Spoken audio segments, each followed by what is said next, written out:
Hello friends, welcome to ఈనాటి మహిళా vlogs. ఈరోజు వీడియో వచ్చేసి most interesting and awaited Maha Kumbh Mela vlog. అవునండి, మేమైతే మహాకుంభమేళాకి అటెండ్ అయ్యాము. మేము ఎలా వెళ్ళాము, ట్రాన్స్పోర్టేషన్ సంగతి ఏంటి, ఎన్ని కష్టాలు పడ్డాము, ఎన్ని గంటలయ్యింది, స్టే ఎక్కడ చేసాము, అన్ని పూర్తి వివరాలు ఈ వీడియోలో చెప్తాను. ఎక్కడ స్కిప్ కాకుండా చూడండి. Enjoy the video. మహాకుంభమేళాకి వెళ్ళటానికి బై రోడ్ అయితే చాయిస్ తీసుకున్నామండి. ఎందుకంటే ఏరోప్లేన్స్ ఏమో ఆకాశాన్ని అంటుతున్నాయి రేట్లు, ట్రైన్స్లో వెళ్దామంటే టాయిలెట్లో కూడా కూర్చుంటున్నారు ఆఖరికి. ఇకపోతే బస్సులు అయితే ఎక్కడ ట్రాఫిక్ జామ్ అయిపోయి ఎన్ని కిలోమీటర్ల అవతల ఉండిపోవాల్సి వస్తుందో తెలియదు. అందుకని ఈ రిస్క్ అంతా ఎందుకని చెప్పి మేము మా ఓన్గా ఒక వెహికల్ని అయితే తీసుకున్నాము.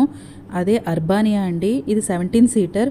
మేము వెనకాల ఇలాగా 4 సీట్స్ని అయితే తీసేసేసి మేము బెడ్ లాగా అయితే దాన్ని కన్వర్ట్ చేసుకున్నాము పిల్లల కోసం అని చెప్పి. అగైన్ సేమ్ డ్రైవర్ రమేష్ గారితోనే మేమైతే మా ప్రయాణాన్ని స్టార్ట్ చేయబోతున్నామండి.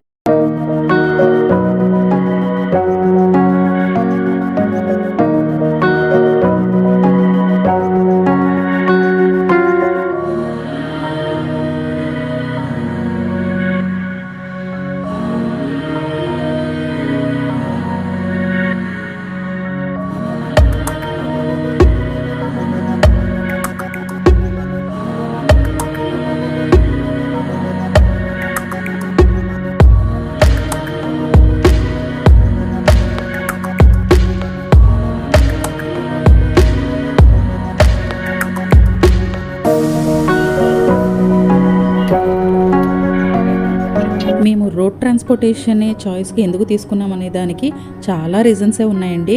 మేము మా పేరెంట్స్తో కొద్దిగా ఎల్డర్స్తో అయితే మేము ట్రావెల్ చేస్తున్నాం కాబట్టి అదే మనం ఓన్ వెహికల్ ఉంటే ఎక్కడ కావాలంటే అక్కడ సైడ్ ఆపుకోవచ్చండి. అదే దీనికి ఉన్న ప్రత్యేకత. అదే మనం బస్సులో అందరితో కామన్గా వెళ్తే కనుక మనం ఒక్కళ్ళకి కోసమని పక్కనకైతే బస్సు అయితే ఆపరు. అందుకని మేము ఇలా ఓన్ వెహికల్ అయితే తీసుకున్నాము. ఇకపోతే మా జర్నీ విషయానికి వస్తే మాది 5 days టూర్ ప్లాన్ అండి. 5 daysలో ఆల్మోస్ట్ 1 day మనకి వెళ్ళటానికి రావడానికి 1 day 2 days పోతుంది. ఇంక మిగతా 3 daysలో మేము మెయిన్గా కుంభమేళా అటెండ్ అయ్యి తర్వాత కాశీ, తర్వాత టైం ఉంటే గనక అయోధ్య వెళ్ళాలని అనుకున్నాం. మేము విజయవాడలో 5వ తారీఖున రాత్రి 9 బయలుదేరామండి, ఫిబ్రవరి నెల. మేము రీచ్ అయ్యింది మాత్రం 7వ తారీఖు ఉదయం 8 అయ్యిందండి. ప్రయాగ్రాజ్కి రీచ్ అయ్యేసరికి ఆల్మోస్ట్ 1.5 hour పట్టింది. 36 hours. గూగుల్ మ్యాప్లో అయితే 24 hours అని చూపించింది. కానీ డ్యూ టు హెవీ ట్రాఫిక్ మాకైతే చాలా లేట్ అయిందండి. ఎక్కడ చూసినా ట్రాఫిక్కే. ప్రతి చెక్ పోస్టుల దగ్గర కూడా చెక్ చేస్తారండి. ఇలా ప్రైవేట్ వెహికల్స్ తీసుకెళ్లే వాళ్ళకి ముందుగా చెప్తున్నాను, అన్ని చెక్ పోస్టులు అయితే ఖచ్చితంగా స్టేట్ అథారిటీస్ వాళ్ళు చెక్ చేస్తున్నారు. ఇది మాత్రం అన్ని సెక్యూర్డ్గా అన్ని పేపర్స్ పెట్టుకోండి. ఆ తర్వాత మేము విజయవాడ నుంచి హైదరాబాద్ మీదుగా నాగపూర్, జబల్పూర్, రేవా, ప్రయాగ్రాజ్ ఇలా అయితే వెళ్ళామండి. ఇదే ప్రయాగ్రాజ్ అండి. ఇది ఎర్లీ మార్నింగ్ అనమాట అండి, 5 o'clockకి. కానీ మేము లోపలికి రీచ్ అయ్యేసరికి మార్నింగ్ 8 అయిపోయింది. 7:30, 8 ఆల్మోస్ట్ 2.5 hours ఇలా రోడ్డు మీదే ఉండిపోవాల్సి వచ్చింది. హెవీ ట్రాఫిక్ అనమాట. వెహికల్స్ పార్కింగ్ కోసం అని చెప్పి వాళ్ళు కూడా ఎక్కడ పార్కింగ్ చేయాలనేది ఇంకా ఇవ్వలేదు. ఉత్తరప్రదేశ్ స్టేట్ పోలీసులు మాత్రం వెహికల్స్ని చాలా బాగా ఈ ట్రాఫిక్ని అయితే కంట్రోల్ చేస్తున్నారండి. వాళ్ళ సాయశక్తిలో ప్రయత్నిస్తున్నారు. ఒక లైన్ తర్వాత ఒక లైన్ని వదిలి వీలైనంత వరకు వాళ్ళైతే శ్రమిస్తున్నారండి, వాళ్ళ తప్పు లేకుండా. మనం కోట్ల మంది వస్తుంటే వాళ్ళు ఉన్నది వేలాది మంది. అప్పటికీ చాలా వరకే వాళ్ళు చాలా కంట్రోల్ అయితే చేస్తున్నారు.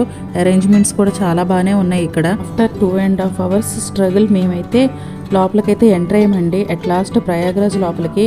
అమ్మయ్య అనిపించింది గాలి పీల్చుకుంటున్నట్టుగా. రోడ్డు మీద అలాగే ముందుకి వెళ్ళలేక వెనక్కి రాలేక అలా ఉండిపోవాల్సి వచ్చింది.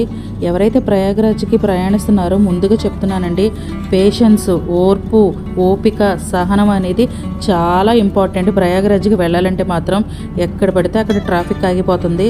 మనం టైం అనుకున్నట్టుగా అయితే రీచ్ అవ్వలేము, అన్నీ అయితే అవ్వవండి.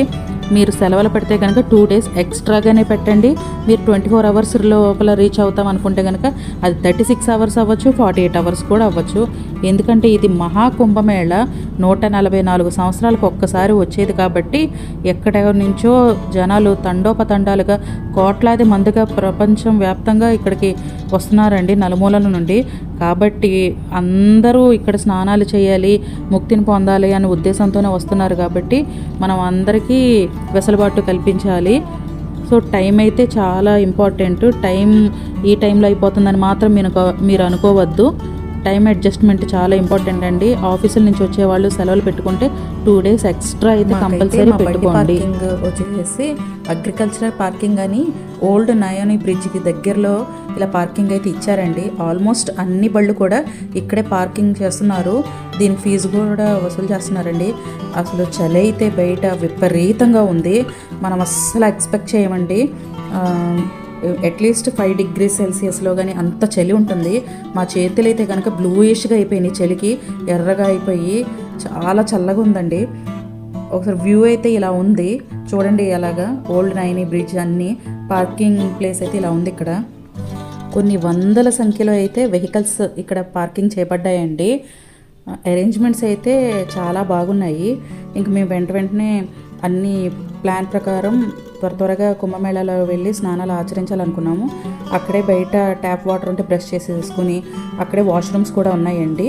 ఆ తర్వాత మేము అక్కడే పక్కనున్న ఒక చిన్న, అది రెస్టారెంట్ కాదు, చిన్న కొట్లో ఇలా బ్రెడ్ పకోడీని అయితే ఆస్వాదిస్తున్నాము. ఈ బ్రెడ్ పకోడీ లాంటివి మనం ఈవినింగ్ స్నాక్స్లా తింటాము.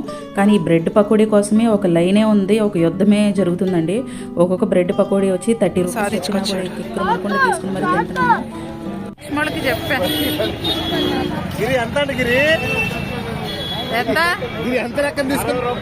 అవును.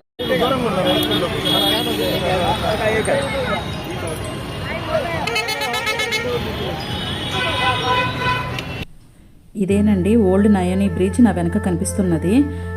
ఇది వచ్చేసి న్యూ నయోని బ్రిడ్జ్ అండి. నా వెనక ఇక్కడ కనిపిస్తున్నది ఇది కొత్త వంతెన. మేము ఈ వంతెన కింద మార్గంలోనే వెళ్ళాము. ఆల్మోస్ట్ 1-2 kilometers వరకు నడవాల్సి వస్తుందని చెప్పారు. కానీ మధ్యలో ఆటోస్ అయితే ఉన్నాయి. మొత్తం 25 sectors ఉంటాయండి. వాటిలో ఏ సెక్టార్ దగ్గర వెళ్తే త్వరగా స్నానాలు అనేది చేయొచ్చు అనేది నేను మీకు నెక్స్ట్ వీడియోలో చెప్తాను. ఎక్కువ మంది చేసేవన్నీ కూడా యమునా నది స్నానం లేదా గంగా స్నానమే చేస్తున్నారు. అసలైన త్రివేణి సంగమం దగ్గరికి ఎక్కువ మంది అయితే వెళ్ళట్లేదు తెలియక. దీని గురించి డీటెయిల్గా నేను నెక్స్ట్ వీడియోలో అయితే చెప్తాను. మహాకుంభమేళ యాత్ర అనేది ఒకే వీడియోలో మొత్తం చెప్పలేమండి. దీన్ని ఇంకొక part 2 వీడియోలో మొత్తం వివరిస్తాను. అక్కడ ఆచరించవలసిన పద్ధతులు ఏంటనేది. ఇంతటితో ఈ వీడియోని అయితే ముగిస్తున్నానండి.